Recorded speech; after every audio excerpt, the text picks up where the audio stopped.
ketika berbicara Kabupaten Bogor, tentu anggapan masyarakat itu kan kabupaten yang amat sangat luas, 44 kecamatan. Apalagi pada saat momentum pilkada kemarin ya DPT paling banyak di Indonesia, Pak. Dan yang di benak masyarakat itu, terutama masyarakat Kabupaten Bogor, apa yang telah dijalankan oleh pemerintah sebelum Pak Rudi Susmanto itu kan ada beberapa wacana-wacana program yang tidak terrealisasi, terutama program atau program kerja pemekaran wilayah Kabupaten Bogor. Menarik. Kira-kira di era Rudi Susmanto Djaro Ade akan dijalankan atau hanya sekedar wacana seperti pemerintah sebelumnya?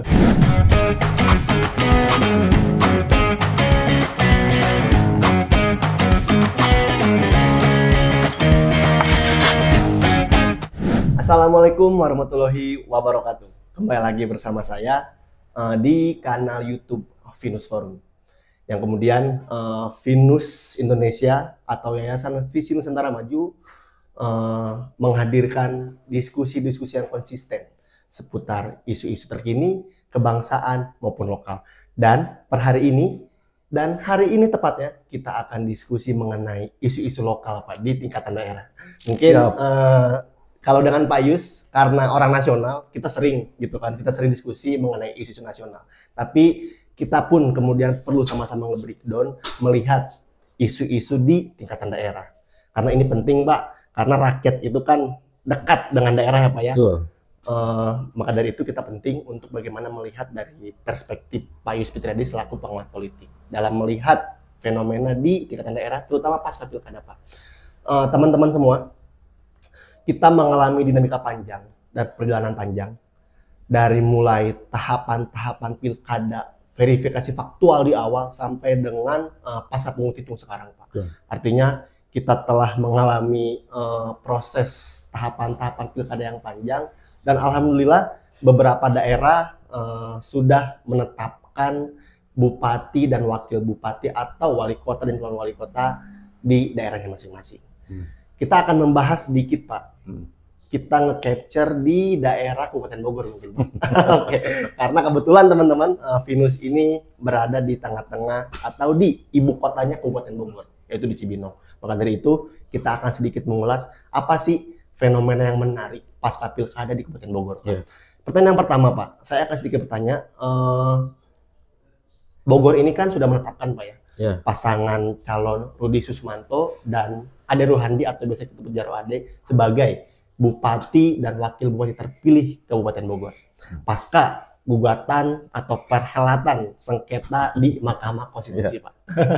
Nah, kira-kira dari pandangan Pak Yus sebagai founder Venus Indonesia, kira-kira setelah penetapan ini gimana sih, Pak? Harus kayak gimana sih? Jadi Pak Bupati dan Pak Wakil Bupati ini. Saya melihat akan memberikan pengantar dulu yang pertama terkait dengan Kabupaten Bogor ini salah satu yang ditolak gugatan di Mahkamah Konstitusi yang digugat oleh pasangan Bayu Musa. Nah, sehingga dengan ditolaknya gugatan sudah clear and clean, tidak ada permasalahan. Maka kemudian KPU menetapkan pasangan terpilih Rudi Susmanto dan Ade Ruhandi atau Djaro Ade. Yang kedua, Bogor ini penting di peta Indonesia itu penting hari ini itu. Ada beberapa keistimewaan. Kenapa kemudian juga perlu dielaborasi lebih dalam tentang Kabupaten Bogor? Yang pertama, Kabupaten Bogor adalah daftar pemilih terbesar seluruh Indonesia.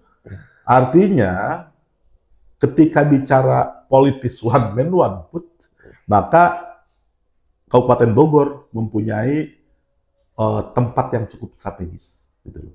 Nah, yang kedua adalah Kabupaten Bogor tempat domisilinya Presiden Republik Indonesia Prabowo Subianto tinggal di Hambalang. Sehingga Kabupaten Bogor, Cibinong, kemudian Citerep dan sebagainya, yaitu ubahnya seperti terasnya ya rumahnya Presiden kan gitu. Nah, sehingga saya pikir cukup penting ketika kemudian ada masalah di tempat domisilinya Presiden. Kan itu. Nah, kemudian yang ketiga, Kabupaten Bogor kemarin ketika perhelatan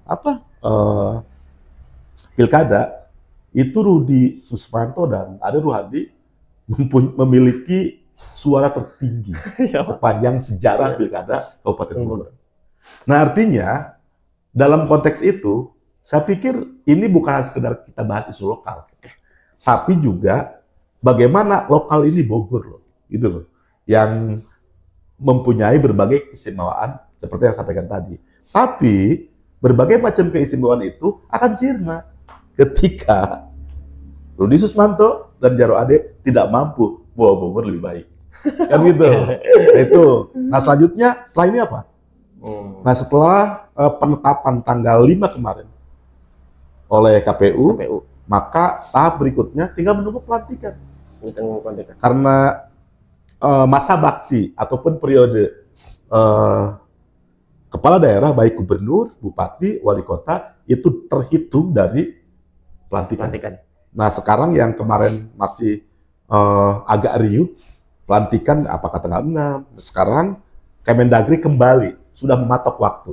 Pelantikan akan dilakukan serentak di seluruh Indonesia. Dan pelantikannya di Jakarta pada tanggal 20 Februari. Oke, Pak. Gitu. Seperti yang Bapak sampaikan mengenai bahwa Bogor itu menjadi epicentrum atau rumahnya presiden gitu, Pak. Artinya Bogor nih mungkin menjadi lokus dan sorotan utama publik gitu, Pak ya, terutama di tingkatan daerah.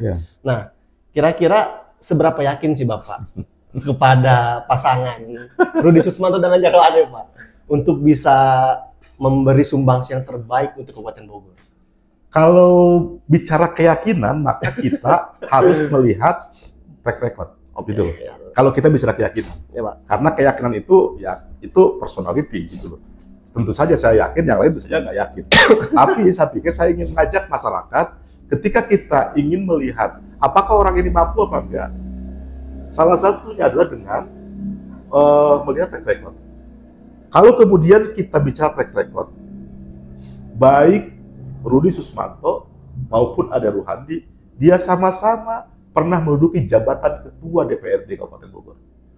Artinya jabatan tertinggi di politik Kabupaten Bogor, gitu loh.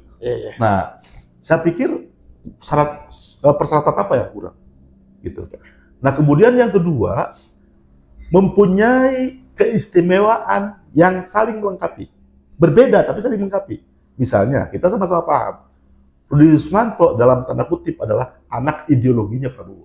Anak ideologi ya, Pak. Oh iya, Rudi Susmanto anak ideologinya Prabowo, gitu loh. Tentu bukan hanya Rudi Susmanto, banyak daerah lain.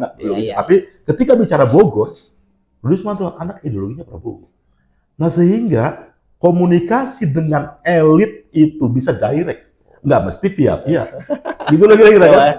Berbagai macam isu lokal Kabupaten Bogor, permasalahan Kabupaten Bogor, berapa biaya untuk mengatasi itu bisa langsung dikomunikasikan. Gitu loh. Artinya ini juga sebuah keistimewaan untuk membangun Bogor gitu loh. Inilah punya privilege. Betul, punya privilege. Nah, yang kedua, sosok Ade Ruhandi. Dia adalah sosok yang amat sangat berbasis tengah-tengah masyarakat. Dan sampai hari ini, pasca pilkada, dia tetap merawat terus masyarakat, turun ke bawah dan seterusnya. Begitu dekat masyarakat dengan Ade Ruhandi. Artinya dua sosok ini, saya sering sebut duit tunggal. Gitu loh. Dua orang tapi punya spesifikasi kemampuan yang ketika disatukan, ini akan menjadi kekuatan yang amat sangat dahsyat. Nah, disitulah kemudian saya merasa yakin, gitu loh, bahwa Rudi Susmanto dan Ade Ruhandi atau Jarod Ade akan mampu membawa Bogor terbang. Gitu loh, akan mampu membawa Bogor lebih baik, akan mampu membawa Kabupaten Bogor menghadirkan pemerintahan tengah-tengah rakyatnya. Nah, kira-kira itu. Oke, Bapak, menarik. Kita sama-sama berikhtiar, Bapak ya, untuk bisa membangun Kabupaten Bogor, karena kita tidak bisa, Pak, membiarkan Bapak Jarod Ade sendiri, Pak Rudi sendiri, para stakeholder pemerintahan bergerak sendiri. Tentu kita sebagai masyarakat yang secara politik kita berdaulat, Pak, itu kita perlu untuk bagaimana mengawal kebijakan-kebijakan yang dilakukan oleh Pak Rudi Susmanto dan Bapak Jarod Ade. Yang terakhir, Pak, ketika melihat isu nasional hari ini, sedang mengalami momentum 100 hari, Iya. ya kan 100 hari Iya. eranya Prabowo Gibran. Dan seluruh mahasiswa, seluruh masyarakat sipil riak-riak begitu kan, menuntut keadilan, menuntut hak-haknya. Di 100 hari ini kira-kira apa yang kemudian menjadi evaluasi Prabowo? Masyarakat ingin itu, ingin ini, ingin itu, banyak sekali, Pak. Tapi ketika kita breakdown dalam fenomena tingkatan daerah, Pak, tentu 100 hari ini menjadi penting, Pak, untuk menjadi momentum dan simbolistik bagaimana kita bisa mengevaluasi, gitu kan, mengevaluasi terutama dari tingkatan daerah. Nah, kalau misalnya dari Pak Yus, Pak, kira-kira program apa gitu, Pak, yang menarik dalam menghadapi 100 hari eranya Rudi Susmanto dan Djaro Adi? Nah, ini yang menarik, bisa juga kemudian 100 hari ini mengukurkan keyakinan. Ya kan, keyakinan itu beda-beda dengan kepercayaan. Oke, Pak. Kalau keyakinan itu ya kita yakin dia bisa, tapi kalau pada saatnya kemudian dia tidak sesuai dengan ekspektasi kita, ya dia kan pupus dong keyakinan itu kan gitu. Nah, maka kemudian saya pikir ya penting ketika bicara 100 hari ini yang sering saya sebut take off. Nah, ketika gagal di sini, take off yang gagal, maka susah sekali bangkit lagi untuk melayang, untuk terbang. Nah, maka saya pikir penting Bapak Rudi Susmanto dan Bapak Ade Ruhandi itu juga mengemas program-program 100 hari yang itu bisa menambah kekuatan keyakinan publik. Oh benar, bahwa inilah harapan baru masyarakat Kabupaten Bogor. Nah, saya pikir ketika kita bicara 100 hari, ini kan program-program yang sudah ada sebetulnya. Disinkronkan dengan RPJMD, dengan RPJPD. Karena program 100 harinya Bupati dan Wakil Bupati terpilih ini itu sudah diketok palu di 2024 kemarin. Cuman jarang ya, rakyat yang melihat gitu. Nah, makanya karena rakyat yang melihat jarang dokumen-dokumen itu, maka rakyat hanya melihat bagaimana program yang dijalankan. Kalau kemudian lihat dari platform yang disampaikan oleh pasangan Rudi dan JA itu menarik. Yang pertama adalah Rudi itu di 100 hari itu akan ngantor di kantor-kantor kecamatan, akan berbaur dengan masyarakat, di kantor-kantor desa, akan melihat langsung denyut nadi, dinamika di tingkat grassroots, akan melihat berbagai macam permasalahan real. Jangan sampai hanya bisikan-bisikan goib aja yang masuk, tidak pernah melihat di lapangan seperti apa sebetulnya faktanya. Bagi saya itu menarik. Dan 100 hari ini cukuplah ketika kita bisa regional, Bogor Barat, Bogor Timur, Bogor Utara, Bogor Selatan, untuk kantor kemudian, tapi efektif, gitu loh. Nah, poin yang kedua, akan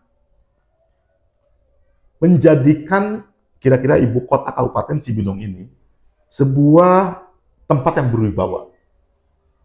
Gitu, akan dibangun Islamic Center, kemudian jalannya tidak banyak yang rusak, tidak banyak yang rusak, kemudian ada bundaran-bundaran yang terlancar, gitu.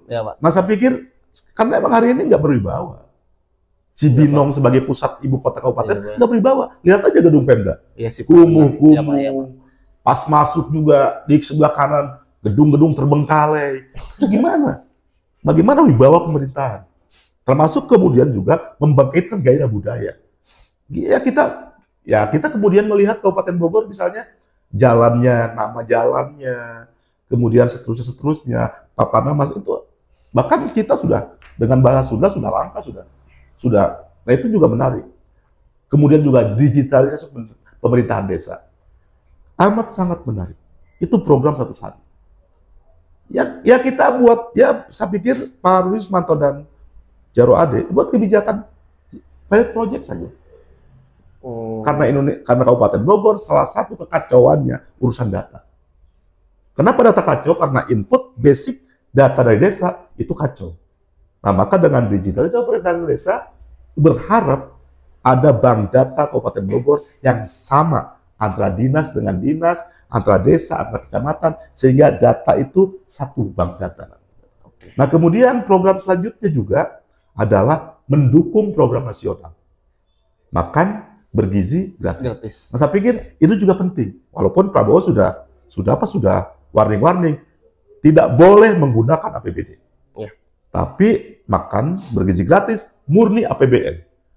Andai kata ada pemerintah daerah yang sudah mengestimasikan anggaran, memporsikan anggaran, maka silakan alihkan kepada fasilitas infrastruktur sekolah yang rusak. Itu sangat menarik. Nah, maka saya pikir itu juga yang menjadi program 100 harinya Rudi Yusmanto. Akan memperbaiki semua sekolah yang rusak. Walaupun dimulainya berapa sekolahan, tapi datanya harus sudah clear. Nah, yang terakhir adalah kebijakan. Berbagai kebijakan yang pro rakyat. Gitu loh. Saya pikir penting dibuat pada 100 hari ini. Nah, sehingga kita bisa ngomong berhasil, tidak berhasil, yakin, tidak yakin, percaya, tidak percaya kepada Rudi Yusmanto dan Djaro Ade. Tentu ukurannya apa? Ya banyak. Selain juga secara ilmiah survei, kita survei masyarakat yakin nggak? Masyarakat puas nggak? Masyarakat percaya apa nggak? Yakin setelah 100 hari. Gitu kira-kira. Oke. Gitu. Tapi Pak ya, satu lagi pertanyaan Pak sebelum ditutup. Ketika berbicara Kabupaten Bogor, tentu anggapan masyarakat itu kan kabupaten yang amat sangat luas, 44 kecamatan. Apalagi pada saat momentum pilkada kemarin ya DPT paling banyak di Indonesia, Pak. Dan yang di benak masyarakat itu, terutama masyarakat Kabupaten Bogor, apa yang telah dijalankan oleh pemerintah sebelum Bapak Rudi Yusmanto itu kan ada beberapa wacana-wacana program yang enggak terrealisasi. Terutama program atau program kerja pemekaran wilayah Kabupaten Bogor. Menarik ini, nah, menarik. Kira-kira di era Rudi Yusmanto Djaro Ade akan dijalankan atau hanya sekedar wacana seperti pemerintah sebelumnya, Pak? Bicara pemekaran itu, kita sampai mana hari ini? Gitu. Di sini sampai mana hari ini proses pemekaran?